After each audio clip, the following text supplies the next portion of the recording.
So let's just do a quick review of the vocab terms from last week. The thing for next time, right, we're doing the rhyme of the ancient mariner, so just make sure that you're prepped for that for next time. But I also do want to note that, yeah, Stairway to Heaven is actually totally relevant to this poem. One thing we're probably going to talk a little bit about is like why heavy metal bands seem to like romantic poetry so much. Yeah, so we'll get into that a little bit later. But yeah, absolutely 100% relevant. I'm not just entertaining myself up here. Okay, so do you remember what the iron muzzle was? It was a contraption that would stop slaves from being able to eat, drink, and essentially speak. Yeah, the important one for our purposes here being speak, right? It kind of plays into that theme of silencing, especially silencing through violence in Equiano's narrative, right? All right, good. Defamiliarization.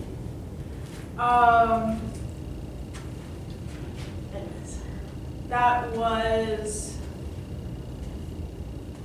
I'm trying to remember the piece it was from. Yeah, and I see that you gave me a good example of it, but you didn't really define it in your answer. So it's like, okay, this is like when Clarkson is talking to the imaginary African about Christianity. Yeah. So the definition that was given in class was, actually, I have it. It was taking a mundane situation and presenting it in a way that's not normal. Yeah, so something that would be familiar to your average reader, right? And then, giving it to them in a way that, giving it to them from the perspective of someone for whom it's not normal, right? Yeah. To reawaken those sensations. All right, good. Sons of Africa. Okay, so and you probably saw it on my answer. This was, I think this was one that I was not here for. Yeah. And so I swear that I read through everything for so long, and I could not find anything. And so eventually I just looked in the little thing that the textbook gives us before, and I kind of found something. Yeah. But I really kind of relied on Google. I mean, and this was something that we talked about in class, the Sons of Africa. So this was an abolitionist group made up of black British men, many of them former freed slaves that Equiano belonged to. Yeah. They were very active in lobbying Parliament to pass anti-slavery laws, and even had a project going to try to resettle some black Britons in Africa, which ended up not working for a variety of reasons. Yeah. All right, related to this then, corresponding societies. Everybody missed an essential element of this. Well, I'm glad I wasn't the only because I most definitely it was another one that y'all had to have covered when I wasn't here, because once again couldn't find anything, and I relied on what the textbook said from the little bit before it, because that's the only one where it talked about the London Corresponding Society. Okay, and the London Corresponding Society was only one of these groups. Yeah, it was a literacy, it was kind of like I wanted to call it a book club in my little thing, because that's kind of what I saw as a literacy. The members of these corresponding societies would be reading some of the same books and talking about them. They'd be debating issues, but the primary element here in the phrase here is corresponding, right? What's correspondence? If you're writing correspondence to someone, what does that mean? It's related, kind of. So correspondence in that sense essentially means writing letters. Oh, I see. So that's the key thing about these corresponding societies, is that these are groups that are like, the members are spread out across Britain, and they don't necessarily meet physically, right? They're called corresponding societies because they communicate mostly by writing letters, which is made possible by like not only like the vast increase in literacy in the 18th century, but also the better roads and a better postal service. Yeah. So that kind of opens up this new arena of public debate. All right, the common 18th century pro-slavery arguments. So there were three that we covered in class, which was the scriptural arguments. Yes. That the evils that came with slavery were like okay because they were converting slaves to Christianity, and that they were rescuing Africans from squalid conditions. Yeah. And the other scriptural argument there is that the biblical patriarchs practiced it, so it must be okay, right? One of the things. Go ahead. One of the things that I was talking to my fiance about last night was that they claimed that like scriptural argument. However, like Moses, right? His whole thing was that his people were slaves. Yeah. And he was asking the Pharaoh, please let my people go. You are mistreating them. Like, let them go. Yeah. And he was one of God's favorites. So it doesn't, it's definitely cherry picking. Sure. Absolutely. And it's also like assuming that all of the cultural reference points of a nomadic herding society that existed thousands of years ago carry over unchanged into the present day, right? Those are the big ones. I think the William Cobbett slave trade, I think you correctly identified as the one that is making in particular that scriptural argument, right? That the unchanging nature of morality, right? All right, the Zong incident. That was where the captain threw slaves overboard because they had a contagious disease. Yeah, and he claimed lack of water, right? And he was the key thing here is that he was convicted not of murder, but of insurance fraud. Yeah, because these people were regarded as property. Yeah, and he just basically destroyed property in order to claim insurance money. And this is, Thomas Clarkson directly describes this incident, right? Yeah. All right. The Royal African Company.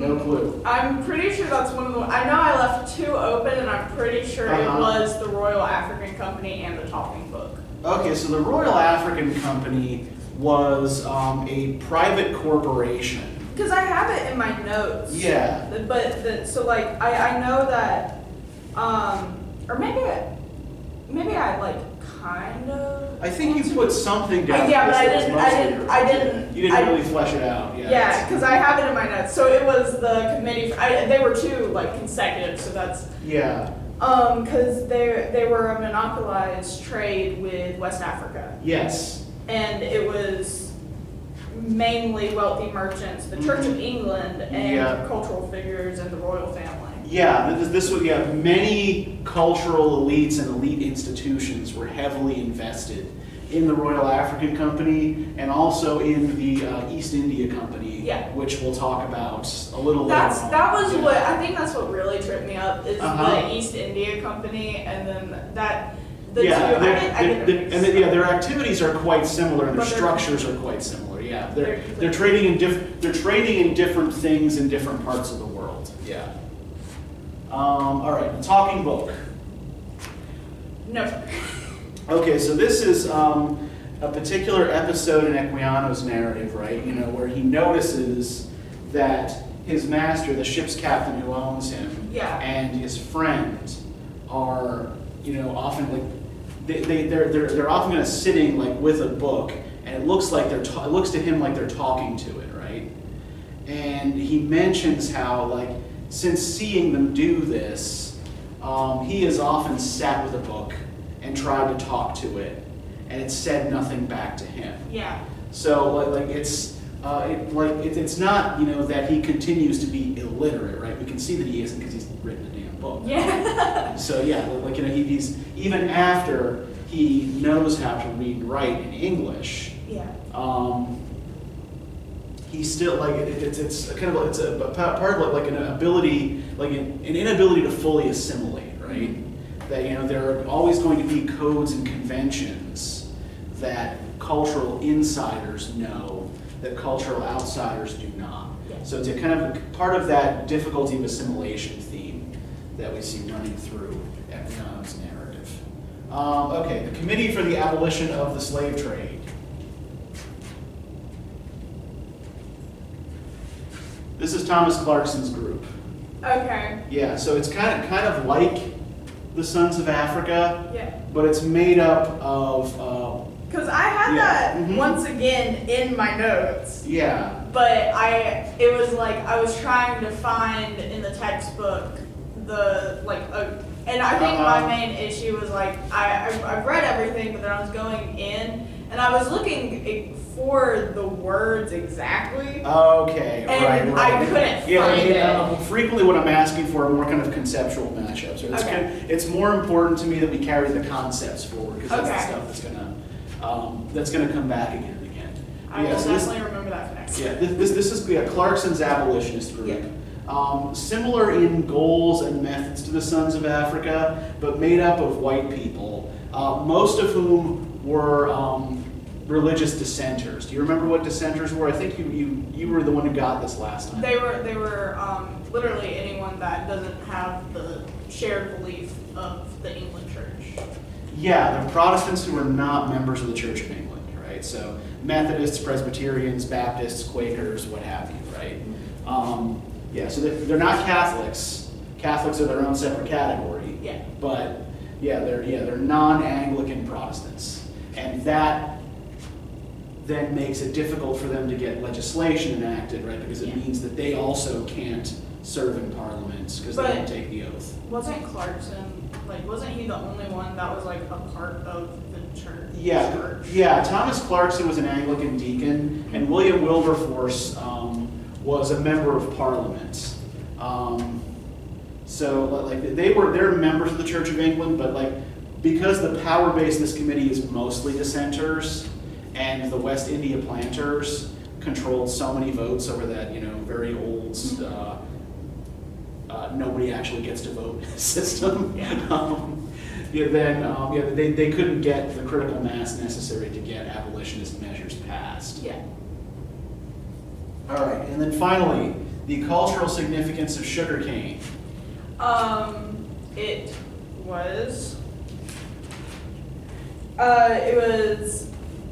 in my notes. I have it was the primary reason for importing slaves, and into the West Indies, certainly. Yeah. It was it's a luxury item, but it was a cheap luxury item, which was for the. It becomes inexpensive. Yeah. Because you're using slave labor to produce it. Yeah.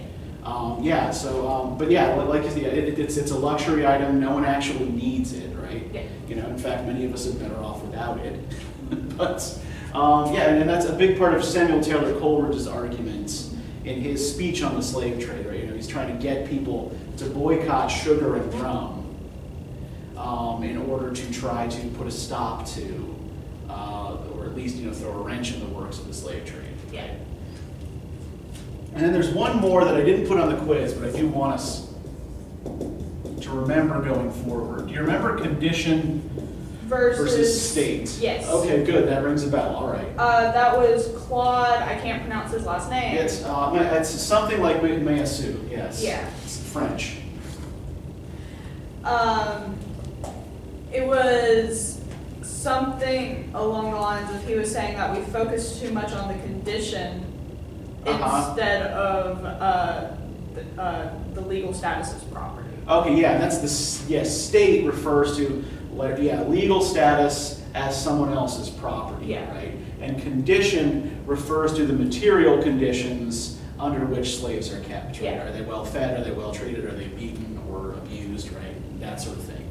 And Meillassoux argues that that this part doesn't really matter if you're still keeping people as property, right? It's the legal status thing that matters. And I think like that, this relates to basically any of the slave trade related texts, but I think particularly to Equiano, because that's a big part of the identity crisis issue that he suffers in the narrative.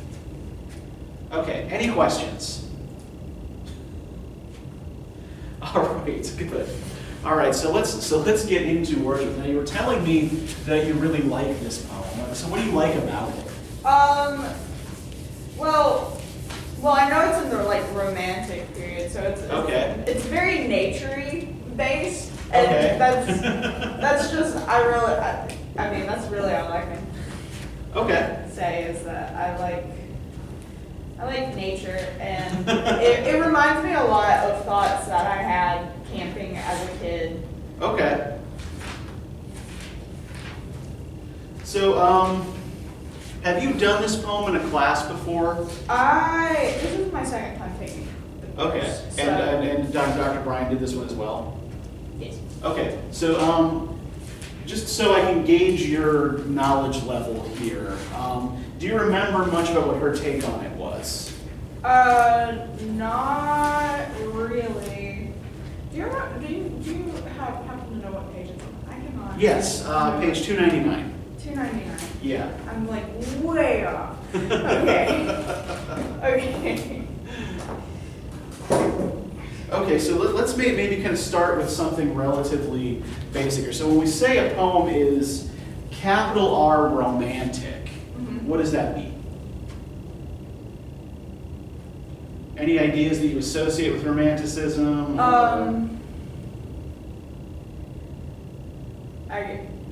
All I can remember is respecting nature and the idea that like men are just like man itself is destructive. And that's not quite where romanticism usually goes, at least not in this period. I think that's good, like a more contemporary association, but I think the nature thing, yes. But one thing that we have to recognize when we look at romantic writing is that your average romantic writer actually means three things when they talk about nature, right? So the first is the actual natural environment.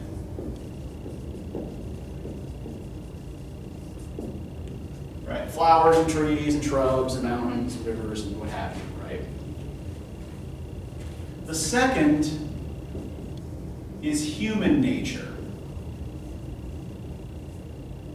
And I'm going to argue today that the Romantics are actually more interested in people than they are in trees and shrubs. That would make sense. But we'll get to why in a little bit, right? But the third thing that they usually mean by nature is kind of like the true essence, whatever that means, of a thing, right? Is its nature. Like when you get to the heart of what the thing is, right? The truth of that thing, that is also nature. So these three definitions all kind of coalesce simultaneously in Romantic texts, right? I think it's also probably important to understand Romanticism as in some ways a kind of planned phenomenon that's cooked up by a couple of young, politically radical British writers in the late 1790s as a reaction against the previous period. Now, this doesn't, like, their ideas don't kind of come out of nowhere. We've kind of seen how certain things the Romantics will pick up, like defamiliarization, an interest in the supernatural, things like that are coming out of the Gothic and this sensibility literature, and even these debates about the slave trade that Coleridge, who's one of the prime movers behind this, is deeply involved in, right? He's actually been kind of like the connecting glue between a couple of these different threads already. But the dominant strand of literature in the earlier part of the 18th century, we usually refer to as neoclassical. Have you ever heard this term before? Do you know what neoclassical means? Okay, do you know what classical means? I mean, kinda. I'm familiar with Okay. it, like a classic, or like me and the term classical is purely music related. Okay. So if I were to ask you to define classical civilization, that doesn't ring any sort of bells for you? Okay, so when we talk about classical in that sense, and this is actually kind of where the term classical music comes from, is that classical refers to Greek and Roman civilization. And so when we talk about classical art or neoclassical art, we're talking about art that in some ways imitates Greek and Roman models. So, a lot of 18th century British writers were kind of uncomfortable with the English language literary tradition and felt it did not have the same level of prestige culturally that Greek and Latin poetry did, for example, or Greek and Latin drama. And so what they do is seek to imitate Greek and Latin grammar in their sentences, which is why there are all these kind of ridiculous so-called rules in English about things like split infinitives and sentence structures and things. You can't split infinitive in Latin because it's one word. In English, they're two words. You can absolutely say them. To boldly go is fine in English. It's not fine in Latin because it would be to go would be one word. But yeah, a lot of these rules that we grow up with about English grammar are not actually rules at all. It's these 18th century writers and grammarians who are trying to make English more like Latin because they think it will give it more cultural prestige. So they write in genres that the ancient writers used, right? So they only write, they write, tragedy, epic, pastoral, elegy, and one of their favorite forms is what's called the epistle or the verse letter, right? And that's partly because their primary interest, their primary subject, is human beings in society, right? The neoclassical writers are typically interested in human beings as they interact with each other, right? More so than they are in individual human minds. They're also really big into the idea of poetry as a craft, right? It's not, something that comes kind of like from these random strikes of inspiration, right? It's not a product of genius.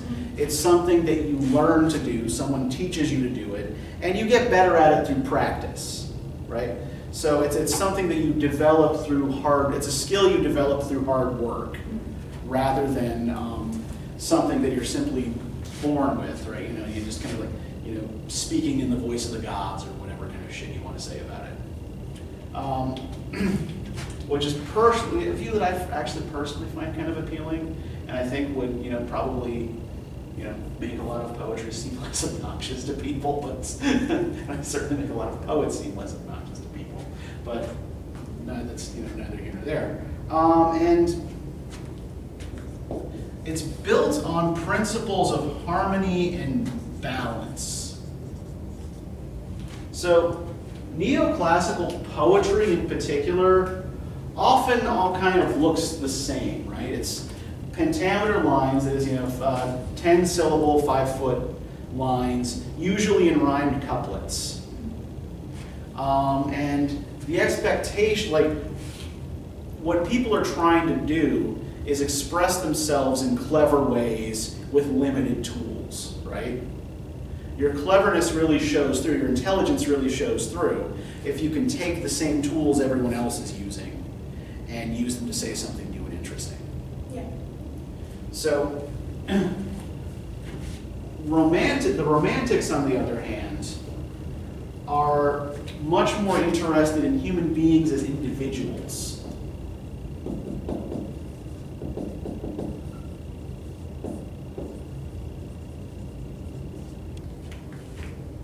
And they tend to fall back on traditional, sometimes even medieval forms, right? So forms like the ballad,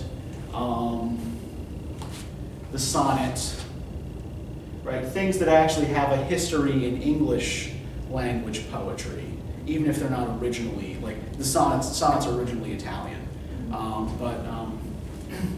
They harken back kind of like more to the Middle Ages or the Renaissance, right? Hence the term romantic, right?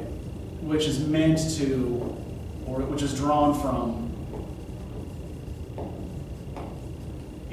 the medieval romance, right? These, long narratives about knights going off questing and, rescuing damsels and finding magic swords and shit like that.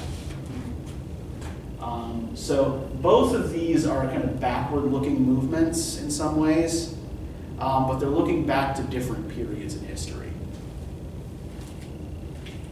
And I would argue that the big misconception a lot of people have about Romanticism has to do with this interest in individual humans, right? What Romantic poetry is really usually about is thought. I mean, yeah, there are flowers and trees and shrubs, but they're there primarily as a spur for meditation. So what a typical Romantic poem will look like is you get the poet going out and observing his surroundings. He internalizes that. You get this kind of lengthy internal monologue, this kind of rumination on, say, his past or his experiences, what have you, right? And then he'll spit something back out on how this meditation on the environment has affected his view of his present situation, right?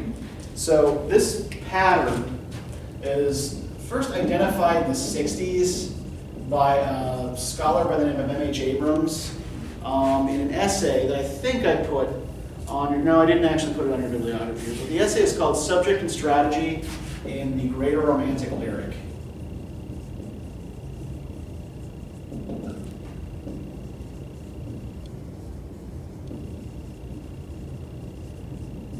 And this pattern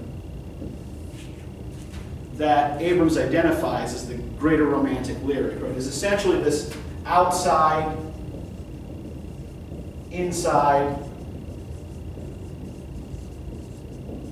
outside pattern that I just described, right? You start with, observation, which leads to meditation, which leads to new perception.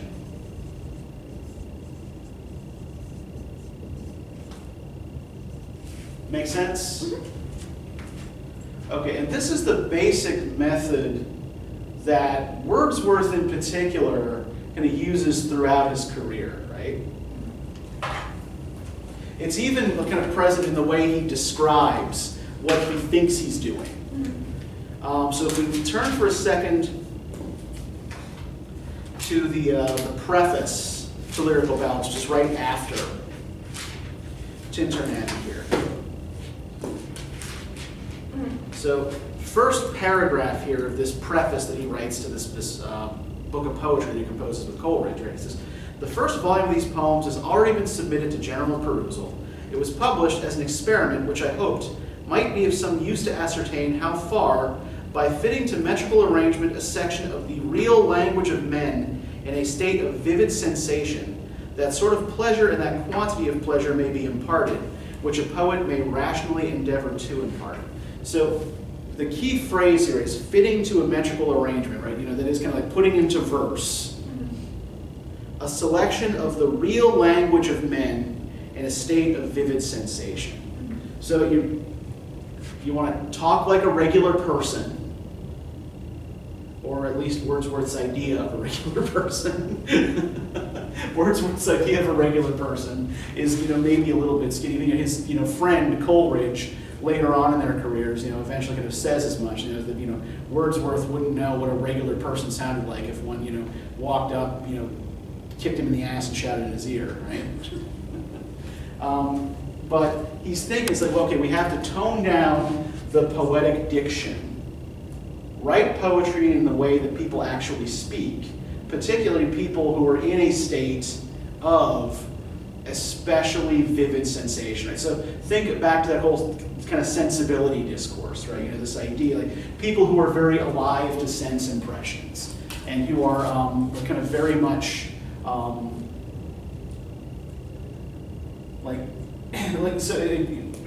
do I want to put this? So you want people who are describing sensory experiences, powerful sensory experiences, in ordinary language. That's his basic formula. And the thing that makes a poet different from everybody else is that a poet is able to bring these sensations to life for other people when the objects that occasioned them are no longer present, right? So after whatever the experience you've had, that gave you this these vivid impressions, right? The poet is able to hold on to those and through meditation, channel it into poetry. Does this make sense? Yeah. Yeah, it makes sense. Okay, is there anything that's confusing about it? No, not really. I get it. Okay, because if at any point I stop making sense, right? Just stop me, and we'll kind of go back and figure out where I lost you. Okay. But the other element in Wordsworth's formula here, right? When you are in a state of vivid sensory excitement, is it actually possible to sit down and write a poem? No, I don't think so. Yeah, typically, and Wordsworth doesn't either, right? So, the definition of the process that he gives, right, is poetry is the spontaneous overflow of powerful feelings. It takes its origin from emotion recollected in tranquility, right? You can't sit and write the poem when you are in the midst of this sublime experience, right? Because then you're not in the middle of a sublime experience. Exactly, yes. And, anything that you have to say about it is just going to be like, wow, holy fuck, right? Yeah.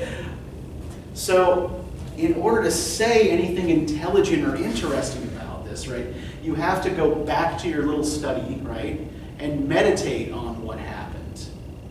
And it's through this, recollection and tranquility, remembering and processing the experience in language, that poetry occurs, right? And I think that lines composed a few miles above Tintern Abbey is in a lot of ways kind of like the exemplary Wordsworth poem for this process. Yeah. Right? It mirrors this outside, this outside, inside, outside structure that M.H. Abrams talked about more or less perfectly.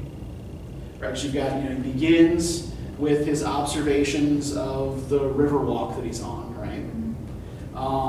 He then starts meditating about his past experiences and how they relate to his present. And then he delivers the results of this meditation to another person who's standing by listening, right? And, I want to talk about her in a minute because she's actually super important to the poem and super important to Wordsworth's life generally. And the way she's used here is kind of weird. Yeah. But we'll discuss briefly the circumstances of publication here first, and then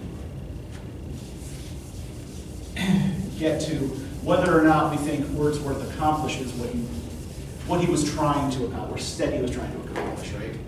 So this is first published in a book called Lyrical Ballads.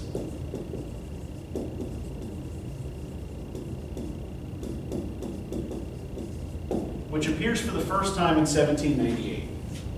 And this is, as I said, a joint production between William Wordsworth and his friend Samuel Taylor Coleridge. Though most of the poems are Wordsworth's, Coleridge contributes the Rime of the Ancient Mariner to this, which makes up about a third of the volume's length. So Coleridge doesn't produce as many poems as Wordsworth, but he produces the volume's single longest poem. And it's also not entirely clear sometimes exactly who wrote what, because they reviewed, commented on, and added to each other's poems. Right? There are a couple of parts, for example, the Rime of the Ancient Mariner, that Wordsworth either suggested or out and out wrote. And there are also a few stanzas of some of Wordsworth's poems that were added by Coleridge, or that were edited and influenced by Coleridge, right? So it really is a collaboration. It's a joint production. And it's intended as a rejection of neoclassical habits, right? So they both reject the poetic diction of the neoclassical writers, their genre hierarchies, right? This idea that epic and tragedy are somehow higher or more important than lyric or pastoral. And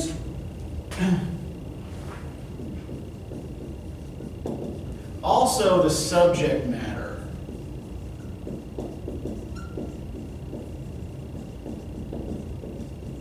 of neoclassicism, right? We see that we're not really dealing anymore here so much with human beings in society. It's much more interested in human beings' inner life and kind of inner decision-making processes, right? So neoclassicists were interested in human psychology only only in terms of how people related to each other. The Romantics are much more interested in the self. And there's informed by both writers' political and religious sympathies.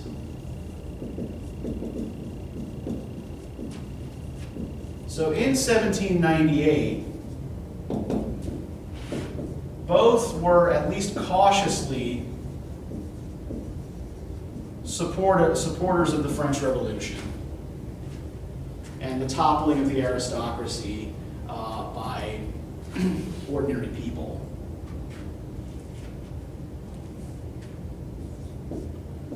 Religiously,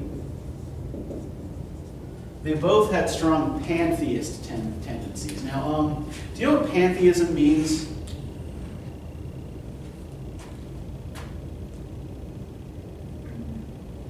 Okay, so if I break this into its two Greek roots, right? Yeah. Theos is God. Mm-hmm. Pan is everything. Yes. So what might you infer pantheism means from that? God is everything. Close. It's more kind of the idea that God is everything. Oh, okay. So the idea is not necessarily that nature is literally God, Yeah. but that everything in nature has a kind of divine spirit, right?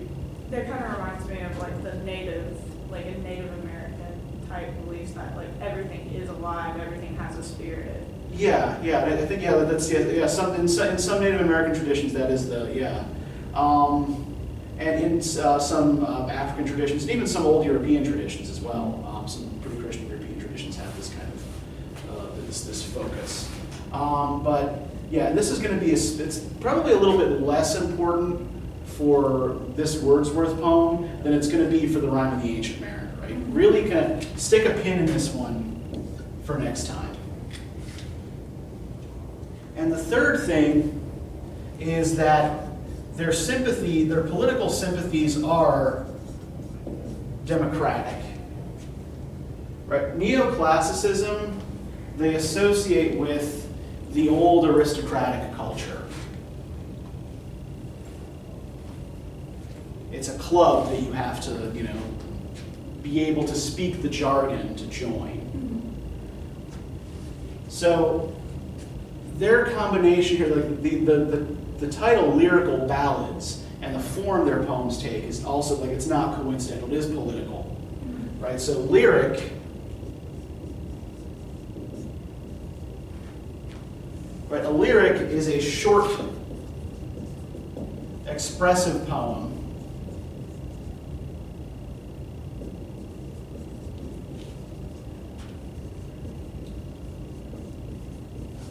that conveys a single mood or idea.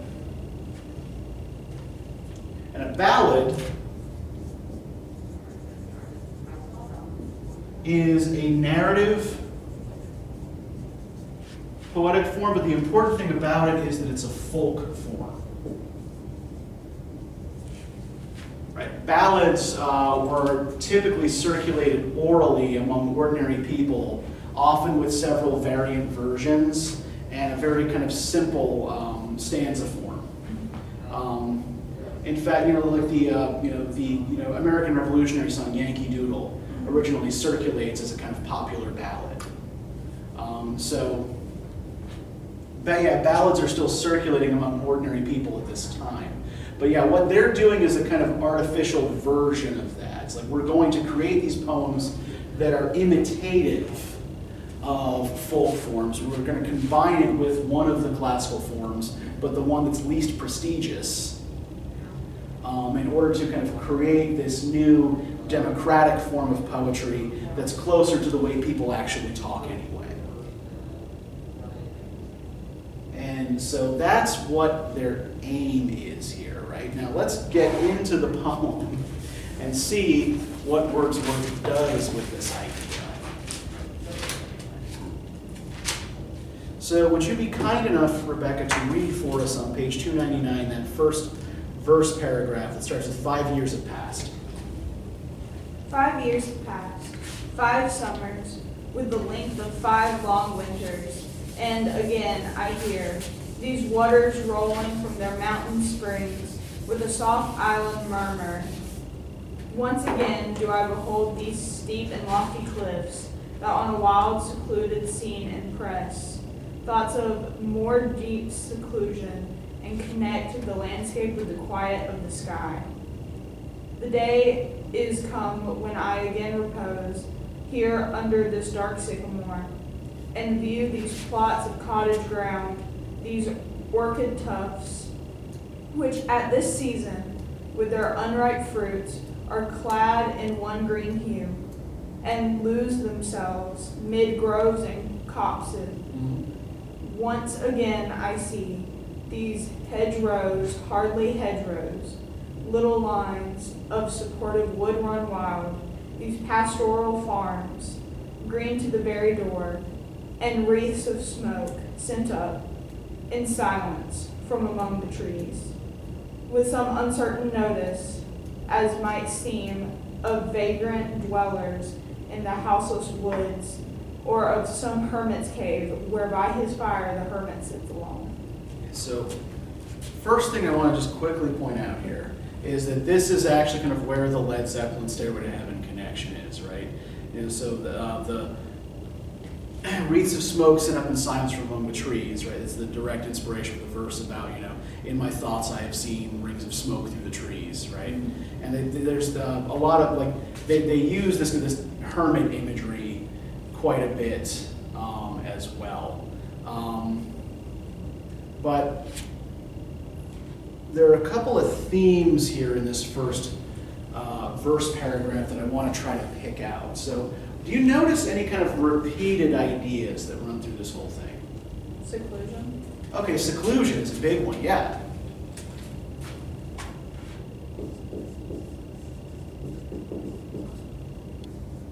And we can probably relate this as well to the other Wordsworth poem we've looked at, The Discharged Soldier, right, where he's wandering along, he's, walking along the road happily by himself, and his seclusion is then disturbed by this reminder of the wars that are happening elsewhere, right? But yeah, so we've got this seclusion thing. It probably doesn't work quite the same way here as it does there. But we'll just stick a pin in that for now and see what else we can pick out.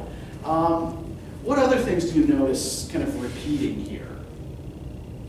I see, and maybe it's just because I'm picking up on like the word season, and then I see like just time passage. Okay. Passage of time. Yeah, passage of time is actually a big thing here, right?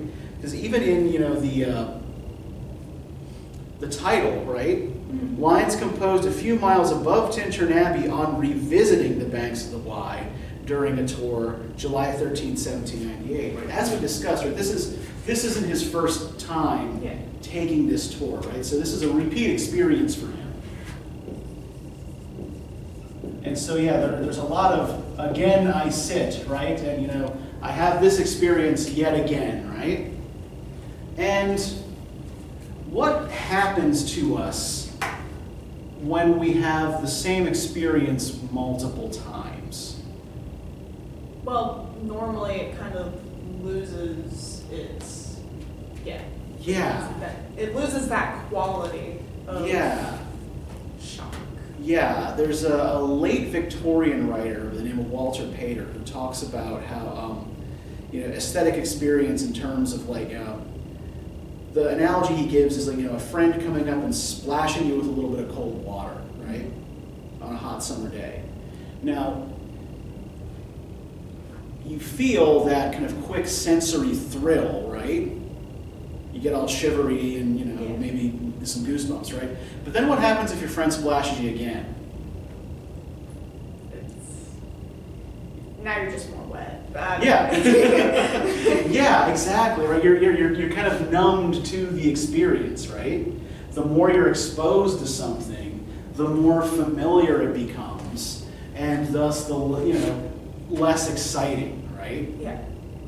So, as much as he loves this walk, right, he can't recapture the same sense he had of this place that he did in 1793 when he first made this journey, right? Partly because he's a different person now. Yeah. But, also it's simply because of the way sense experience works. So I think I also kind of want to lean in a little bit on this language of the unripe fruits, right, clad in green, right? What does unripe indicate to us? That's not quite ready. It's not quite ready yet. It's almost there, but it's not. It's not all the way. Yeah, so we're talking here about future potential, right? Yeah. You don't want to eat that banana when it's green, but that in a day or two it's going to be delicious, right? That experience is going to be a positive one. Now the other thing that I want to mention here as well is just kind of what this area he's describing looks like. Yes. So I had to look up what a pastoral farm was. Yeah. Because because I was because I saw I was very tired and I saw a pastoral and I was like, churches. Just livestock. Yeah, of course. Yeah. Pastor in Latin means shepherd. So pastoral poetry is this highly artificial style of poetry that's supposed to be conversations between shepherds, right? But usually written by sophisticated urban poets who are using the shepherds as this kind of mouthpiece for other ideas. But when we talk about pastoral farms here, right? Yeah, what he's really kind of telling you, they're livestock farms, but also they're kind of related to this idea of this kind of artificial poetry, right? That is about this kind of idealized version of rural life. And does the rural life that Wordsworth describes here seem almost a little bit too pretty? Yeah. Yeah. Yeah, I mean, like, this is not a place that's unsettled, right? He talks about, orchard tufts, right? Okay, orchards, right? Okay, then we're talking about cultivated fruit trees, right? Yeah. Hedgerows, pastoral farms, right? Wreaths of smoke set up in silence from among the trees, but it all looks like it's kind of in harmony with the natural environment, right? Now, let me quickly show you a picture of what the place he's visiting actually looked like.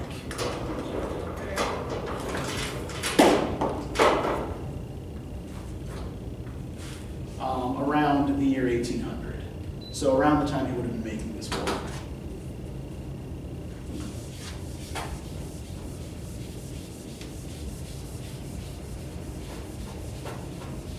And just to give you a sense of like where this is, so he's walking along the Wye River Valley, which is on the border between England and Wales, right? So if you're on the east side of the river, you're in England. If you're on the west side of the river, you're in Wales. And this was a really popular tourist walk.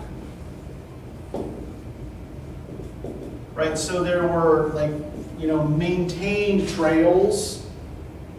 And typically, if you're taking this journey, there are lots of other people on these trails as well, right? You're not doing it by yourself. So one thing that seems to be missing from Wordsworth's picture of his walk is other people, right? Yeah, and you'd think that's kind of like a big thing, because he keeps talking about being secluded. Right.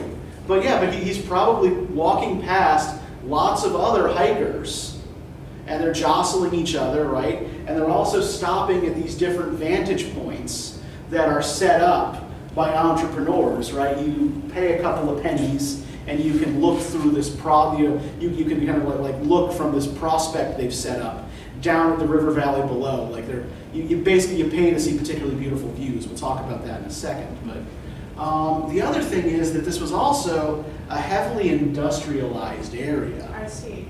Yeah. I mean, not to the point, where there was, like lots of rampant pollution, right? Yeah. But, it was heavily settled. There were lots of factories. And if you're looking down on the river, you'd see lots of people going up and down in boats. And honestly, seeing that picture, it kind of makes you rethink the wreaths of smoke being sent up among the trees. Yeah, I mean, are some of them coming from little country chimneys? Sure. But some of them are also getting belched out by factories. Yeah. So yeah, not all of these little wreaths of smoke are just like these cute little puffs coming up from your little wood fire in your little hearth, right? Yeah. But then it also kind of shows that he himself is choosing to see the beauty instead of being like, oh, there's a factory over there. Well, and he also chooses one of the most picturesque spots to place in his title. He doesn't actually mention the abbey in the poem, right? That's really great. Yeah. This is kind of like what Tintern Abbey looks like from up above, like from one of those prospects, right? And what we have here is an example of what in the period was called the picturesque.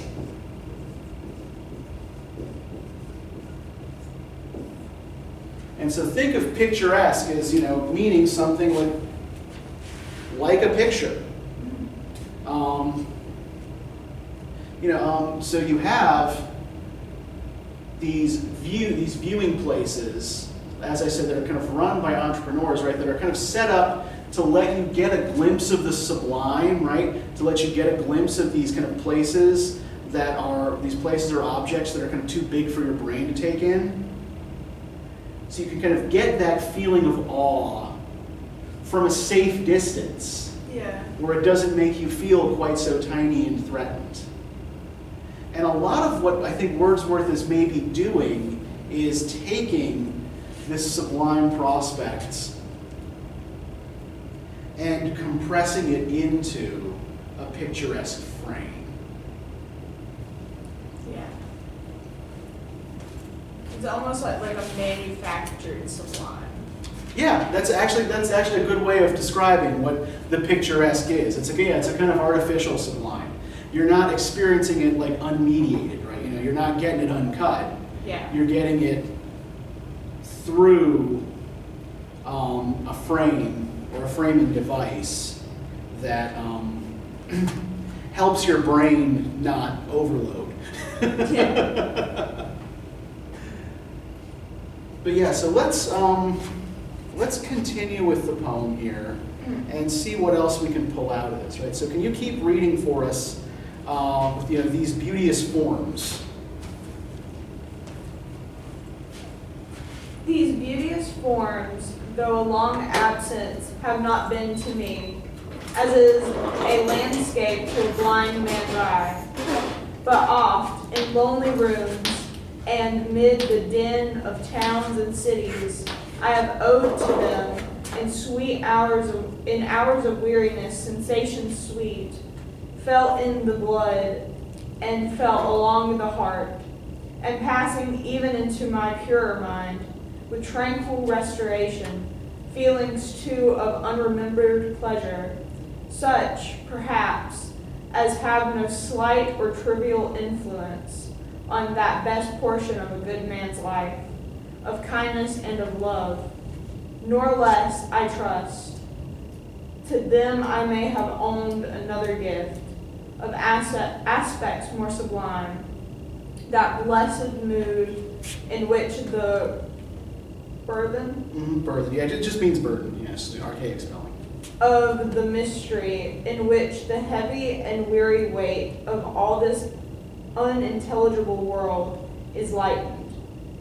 That serene and blessed mood in which the affections greatly lead us on, until the breath of this corporeal flame and even the motion of our human blood, almost suspended, we are laid asleep in body and becoming a living soul, while with an eye made quiet by the power of harmony and the deep power of joy, we see into the life of things. Okay, so this is where we're moving into that inside portion, right?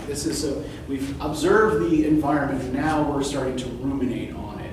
And the next two verse actually these three verse paragraphs in the middle of the poem are all that inside portion, the meditation, right? And the fact that he starts the first line of this includes the word forms, right? Yeah. Do you know what he means here by forms? Not quite. Okay. So whenever you see the word forms in a context like this, so forms are essentially they're ideas, right? Yeah. And this language comes from the philosopher Plato, right? Who believed that the only things that were real were ideas. That everything in the physical, tangible, sensory world is just a pale imitation of some ideal form, right? Yeah. So this table in front of me is just a pale imitation of a form, of an ideal table. And he's not wrong. Yeah, I mean, we have to have an idea of a table if we're going to craft one, right? Yeah. But I guess Plato's basic point is that if we concern ourselves with the doings of the everyday physical world and not with the pursuit of beauty, truth, and the good, right? These kind of higher ideals that everything else is a pale imitation of, then we're essentially just fiddling with trivialities. And the beauteous forms, this reference to the form of beauty, right? One of these higher goods here, right? Is used as kind of like a frame for Wordsworth's meditation. I'm talking here about the form of the beautiful, right? That all beautiful things are simply emanations of or imitations of. The other thing I want to draw attention to here is when he talks about how these beauteous forms through a long absence have not been to me as is a landscape to a blind man's eye, but oft in lonely rooms amid the din of towns and cities, I have owed to them in hours of weariness sensations sweet, and felt in the blood, and felt along the heart. So how does this relate to the things he was saying about poetry and the poet in the preface that we talked about a little while ago?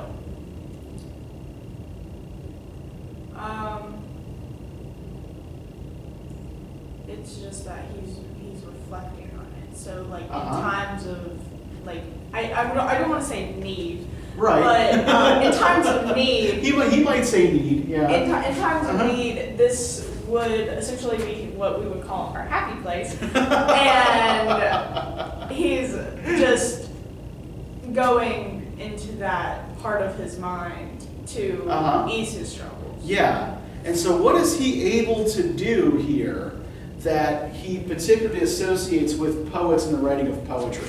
What did he say poets can do that ordinary people can't?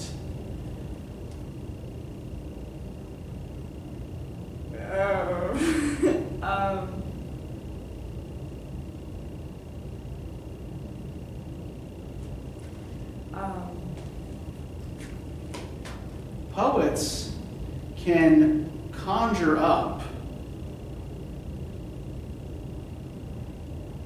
the feelings they associate with particular sense impressions, right? Yeah. Even when they're not directly experiencing those impressions anymore, right? So it's like almost like a kind of like emotional memory, right? Like an artist painting something just from like seeing it once. Yeah, but like not just painting the physical form of it, right? But like somehow putting the feeling into it, right? Yeah. That's the big thing. The poet's memory is an emotional memory and not just a sensory memory. Yeah. And I think that's what he's referring to here. This idea of being able to call these images up and then use them for kind of like emotional sustenance when he's not in this place, right? Yeah. But then I think if we look at the next two verse paragraphs, and we're kind of running short on time, so I don't want to belabor too much of this. He's talking about how he can't recapture that original feeling by going back there, right? Yeah. That, he's not who he was then, and as such, right, the fact that this is not new anymore to him makes it impossible to get the feeling back. Yeah. So then, who can help him get the feeling back?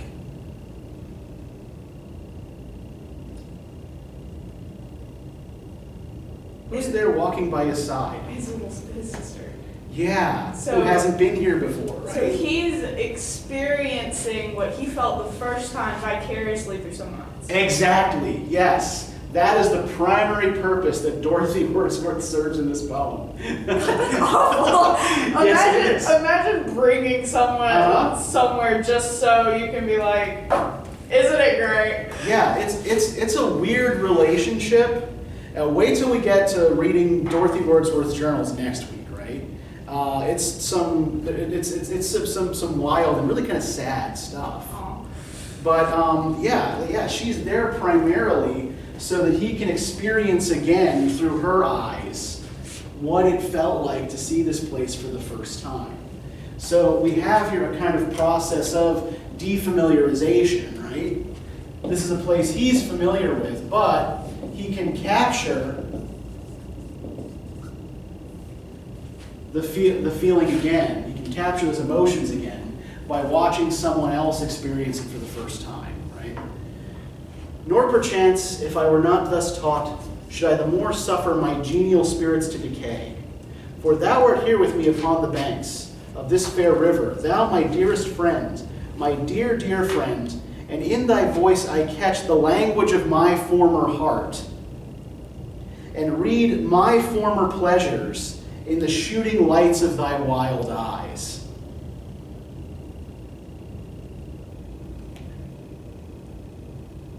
That's what she's doing here. I mean, yeah. And this is the shift back to outside, right? Yeah. So, I've meditated on my feelings about this place and my experiences of it, and, the succession of past selves. And now, dear sister, I'm going to share my wisdom with you. Yeah. Aren't you fortunate? Honestly, it would be really sweet Uh-huh. if he wasn't just showing her this so he could have those feelings again. Yeah. But it's kind of selfish, and it kind of is. Yeah, and we're gonna see this kind of thing, and I get we're gonna see this crop up again, like I said, in her journals, Yeah. where she is, she lives in William's household, really for their entire adult lives. She never marries, does not have an independent, never forges an independent life, partly because of constraints placed on middle-class women in the period, and partly just maybe for other reasons. But we'll get to more of that next week. But yeah, even the way she pops into his poems, yeah, it's usually almost as a kind of helpmate, right? Yeah.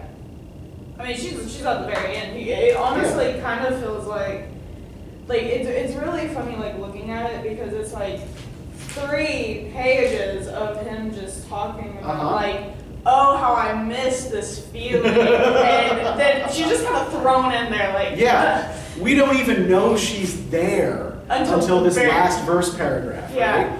Yeah, she doesn't even appear. We don't realize he's not alone until the end of the poem, right? She enters into the poem once she becomes useful to him. And that also kind of shows it, because he's talking about solitude, and he's at the very beginning, and it's almost like he realizes while he's there that it just doesn't have the same appeal. The thrill is gone. And because he's talking literally, he's alone. He is alone, and you showed us that there were people there other than him. Yeah. And he's like, I am alone, but his sister is right there. I'm alone, damn it! I'm secluded on this wall. I'm alone. Yes. But I think we can also he comes back at the very end to this language of the unripe and the green, right? And I think that's that coming full circle is also important here, because Dorothy is compared implicitly, I think, to this unripe fruit, right? Yeah. That this is part of her ripening experience. Yeah. I mean... Which is also maybe a little bit creepy, depending on how you think about it. Yeah! I wasn't gonna say anything! Yeah. Well, there's a lot of speculation about the relationship between the Wordsworth siblings. They didn't grow up together in the same household, or orphans, let's just say a lot of biologists say that sexual attraction is dictated in part by your sense of smell. Yeah. Because we were not attracted to our close relatives because they don't smell right to us. Yeah. And William Wordsworth had no sense of smell. So make of that what you will. Yeah. Oh, no. Anyway, so we're about out of time here, so that seems like a good note to finish on. It's an awful note to finish on. I'll just leave you sitting with that until Wednesday. Oh, lovely. And let me give you the reading questions for Coleridge. Okay. And yeah, I don't know if you're familiar at all with the Rhyme of the Ancient Mariner, but it's a phenomenally weird poem. Oh, lovely. I can't wait to pester. Literally, anytime I do any reading for this class, I'm constantly with my fiance, look at this. So he's gonna love this. I can feel it. Well, good. He's learning too.